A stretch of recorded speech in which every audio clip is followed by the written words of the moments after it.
واقعے میں یہ بات عرض کرنا ہے کہ بھائیوں نے اپنے والد بزرگوار سے حضرت یوسف علیہ السلام کے بارے میں جو کہا، قرآن نے اس کو نقل کیا کہ ابا جان آپ یوسف کے بارے میں ہم پر بھروسہ نہیں کرتے، جبکہ ہم اس کے خیر خواہ ہیں، ہم اس کے ہمدرد ہیں، وہ ہمارا بھائی ہے، ہم اس کے ساتھ خیر خواہی کا جذبہ رکھتے ہیں۔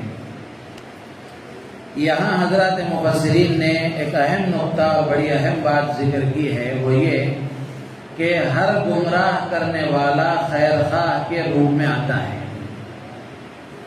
ہر گمراہ کرنے والا خیر خواہ اور ہمدرد کی شکل میں ہی آتا ہے۔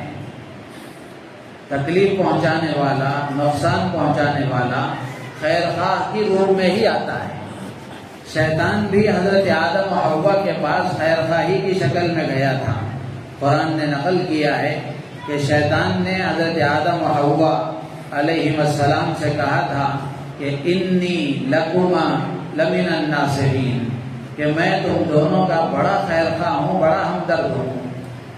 تو شیطان نے بھی حضرت آدم و حوا کے ساتھ جو معاملہ کیا وہ خیر خواہی کی شکل میں ہی کیا تھا۔ تو بالکل اسی طرح آج بھی یہی معاملہ ہے کہ چاہے گمراہی عقیدے کے اعتبار سے پھیلائے آدمی یا عمل کے اعتبار سے خرابی پھیلائے، لیکن وہ آئے گا خیر خواہی کے روپ میں ہی، وہ آئے گا خیر خواہ کی شکل میں ہی۔ جیسے مثال کے طور پر آپ دیکھ لیں، ایک نیک نوجوان ہے،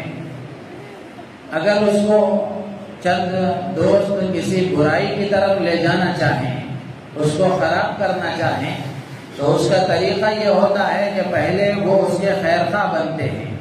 اس کو یہ اعتماد دلاتے ہیں، بھروسہ دلاتے ہیں کہ ہم تمہارے سچے دوست ہیں، خیر خواہ ہیں، ہمدرد ہیں، ہم سے اچھا دوست تمہارا کون ہو سکتا ہے۔ جب آدمی اس کو خیر خواہ سمجھ لیتا ہے تو پھر اس کے بعد وہ خیر خواہی کے نتیجے میں غلط راستے پر چلا جاتا ہے۔